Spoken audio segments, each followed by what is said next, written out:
Hello students, मैं अभी आपको क्लास 10th में चैप्टर 12 पढ़ाऊँगी, जिस चैप्टर का नाम है लखनवी अंदाज। ठीक है, इसके राइटर हैं यशपाल। तो चलिए हम देखते हैं इस चैप्टर में क्या लिखा गया है और इनके पहले इसके लेखक के बारे में हम समझते हैं, जो लेखक की जीवनी क्या है। यशपाल का जन्म सन 1903 ईस्वी में पंजाब के फिरोजपुर छावनी में हुआ था। प्रारंभिक शिक्षा कांगड़ा में ग्रहण करने के बाद लाहौर के नेशनल कॉलेज में इन्होंने बीए किया। यहाँ इनका परिचय भगत सिंह और सुखदेव से हुआ। स्वाधीनता संग्राम की क्रांतिकारी धारा से जुड़ाव के कारण वह जेल भी गए। इनकी मृत्यु सन 1976 ईस्वी में हुई। इनकी प्रमुख रचनाएं हैं ज्ञानदान, तर्क का तूफान, पिंजरे की उड़ान और इसके अलावा है फूलों का कुर्ता। ये इनकी प्रमुख रचनाएं हैं। तो चलिए हम देखते हैं लेखक के जो इन्होंने चैप्टर ये लिखा है इसमें क्या दिया गया है। तो इस चैप्टर का नाम है लखनवी अंदाज।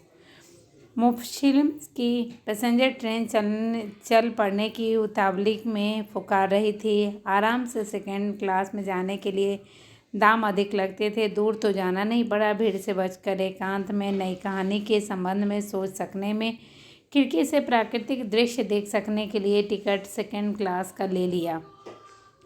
गाड़ी छूट रही थी। सेकेंड क्लास के एक छोटे डिब्बे को खाली समझकर जरा दौड़ उसमें चढ़ गया। अनुमान के प्रतिकूल डिब्बा निर्जन नहीं था। एक बर्थ पर लखनऊ के नवाबी नस्ल के एक सफ़ेद पोश सज्जन बहुत सुविधा से पलथी मारे बैठे थे। सामने तो ताजे चिकने खीरे तौलिए पे रखे थे। डिब्बे में हमारे सहसा कूद जाने से सज्जन की आंखों में एकांत चिंतन में विघ्न का संतोष दिखाई दिया। तो ये लेखक लिखते हैं जो हम ट्रेन में एक बार अचानक मुझे कहीं जाना था तो मैं ट्रेन में चढ़ गया, तो वहाँ देखा एक नवाब चुपचाप वहाँ पर बैठे हुए हैं। अब हम देखते हैं नवाब की क्या खूबियाँ थी। नवाब ने संगति के लिए उत्साह नहीं दिखाया। हमने भी उनके साथ बर्थ पर बैठकर आत्मसम्मान में आंखें चुरा ली। डाली बैठे कल्पना करते रहने की पुरानी आदत नवाब साहब की असुविधा और संकोच के कारण का अनुमान करने लगा। संभव है कि नवाब साहब ने बिल्कुल अकेले यात्रा कर सकने के अनुमान में किफ़ायत के विचार से सेकेंड क्लास का टिकट खरीदा था।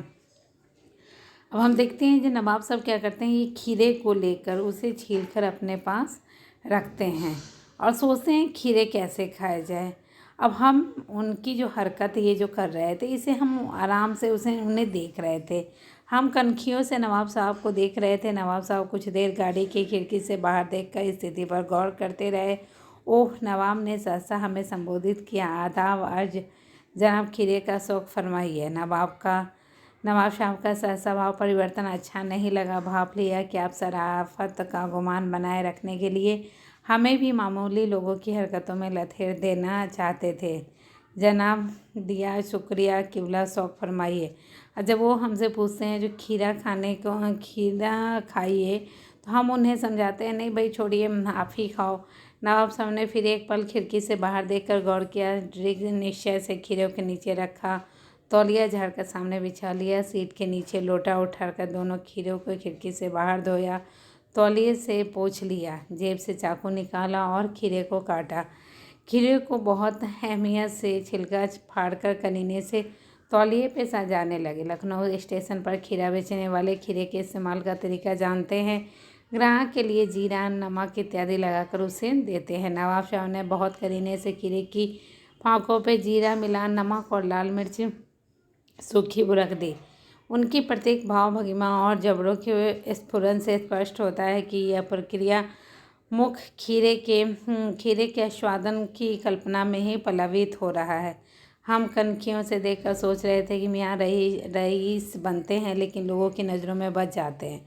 नवाब साहब ने फिर एक बार हमारी ओर देखा। बल्ला शौक़ कीजिए जनाब का बालम खीरा। नमक मिर्च छिड़क देने के बाद ताज़े खीरे की पन्नियाती पाँखें देखकर मुंह में पानी भी आ रहा था, लेकिन हम उनसे मांग नहीं रहे थे।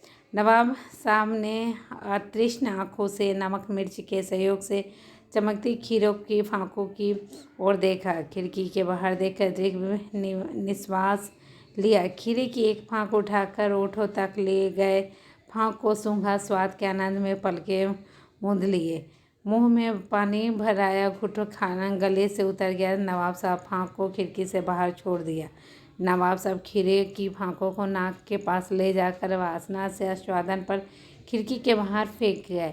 नवाब साहब ने खीरे को जब फाँकों की खिड़की से बाहर कर तौलिया हाथ और पोंछ लिया तो गर्व से गुलाबी ओठों आँखों से हमारी ओर देख रहे थे, मानो कह रहे थे यह है ख़ानदानी रईसों का तरीका। मतलब कहने का ये, वो जो खीरा छील कर रखे तौलिया के पास, उस खीरे को इन्होंने खाया नहीं बल्कि सूंघ कर खिड़की से फेंक दिया। नवाब साहब खीरे की तैयारी और इस्तेमाल से थककर लेट गए। हम तसलीम में सिर खम कर देना पड़ा। यह है ख़ानदानी तहजीब, नफासत और नज़ाकत।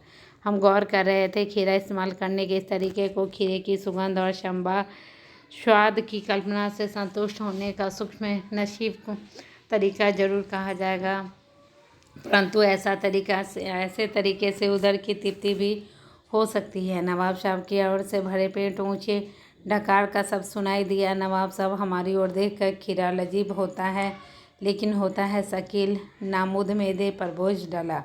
ज्ञान चक्षु खुल गया। पहचान यह है कि नई कहानी के लेकर खीरे की सुगंध और स्वाद की कल्पना से पेट भर जाने का ढकार आ सकता है तो बिना विचार घटना और पत्रों के लेखों की इच्छा मात्र से नई कहानी क्यों नहीं बन सकती।